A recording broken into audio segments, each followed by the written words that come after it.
Growing outrage tonight across the country over late-term abortion legislation in several states. You heard my open.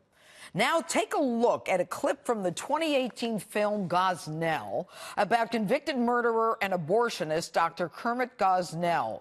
Viewer discretion is advised. So when you inject the fetus, do you put the needle here? No. Here? Yes, Right there. And that stops the heart. that's correct. Here now with reaction, the authors and filmmakers of Gosnell, and McElhinney and Phelim McAleer. Good evening to you both. Now, you first wrote the book, you produced the movie, and now I understand your DVD is coming out on Tuesday, but you know, America really hasn't heard about a lot of this other than this individual Dr. Kermit Gosnell, who was a serial murderer. Now we're seeing that states are legitimizing infanticide that was illegal. What is your take on it?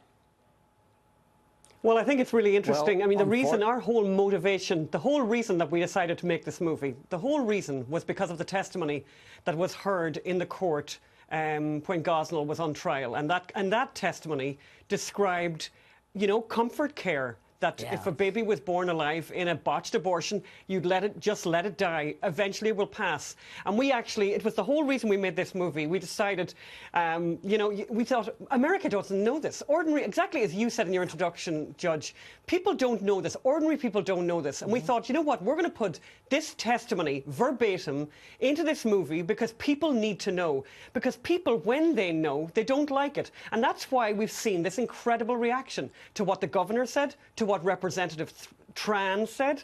Because, by the way, this is already the law. This is already the law in a lot of parts of America. And I think what's really good about all of this is that people are finally learning that.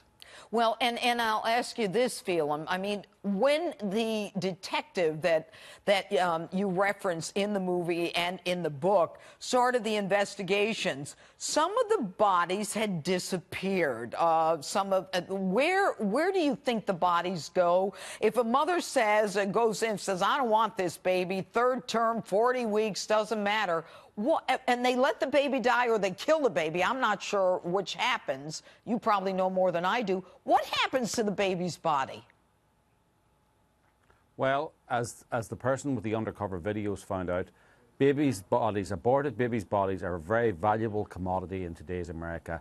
Research institutions, elite universities, medical centres pay a lot of money for baby parts. I find myself in complete shock saying that on television in America in 2019, but you can buy the arms and legs and skin of babies today. It's shocking. The viewers, I gotta keep my viewers on this. Right now, with these abortion clinics, or you know, they're worse than that around the country. There are some that occur not in hospitals, and I think the Virginia law, you know, that didn't pass the bill by one vote. They were willing to just have these things done in clinics, not in hospitals. Are they done in clinics where the mothers are actually injured or die? Absolutely. Well, I mean, and this is exactly the story we had with Kermit Gosnell, where, you know, women were coming out. That clinic was in operation for 30 years. As I said, 17 years of those years that this guy was practicing, the Department of Health in Harrisburg never inspected. And during those 17 years, 2 women died. Samika Shaw died and Karnamaya Monger died. And other women were walking out of that place extremely badly injured. And no one did anything until one brave detective, Detective Jim Wood, blew this whole thing up, and that's why we had this case, that's why we've made this movie, that's why we wrote this book. And I'm glad that finally this story is getting heard. Finally people are finding out what's already legal in America.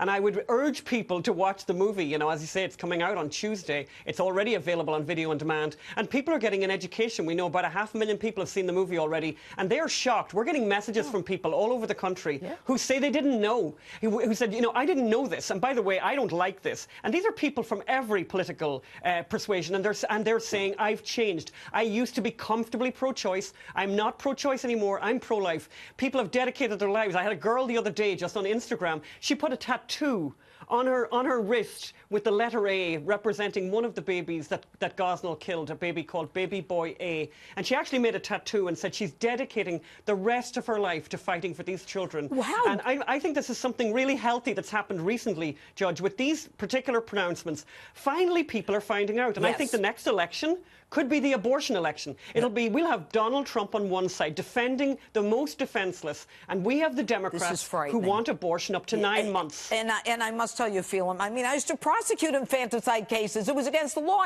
It's a homicide. Now it's like, oh, no problem. But how difficult was it? Did Hollywood give you a hard time making this movie? Hollywood tried to suppress this movie. We couldn't get any funding. We had to go to crowdfunding. 30,000 people gave 2.3 million, but even Kickstarter wouldn't let us on their service. NPR wouldn't take our ads. Facebook blocked our ads. The New York Times blocked our ads. But I think Governor Northam has been wonderful. He's done the state some service. He's spoken loudly and clearly and told the nation what really goes on at the moment in other states. He's not Governor Northam now, he's Governor Gosnell. People need to know that this is what's going on. It's going on in 8 states across the United States at the moment, including some red states, by the way. Kansas, Utah. A baby is let die if it's born alive after an abortion, just like the governor described.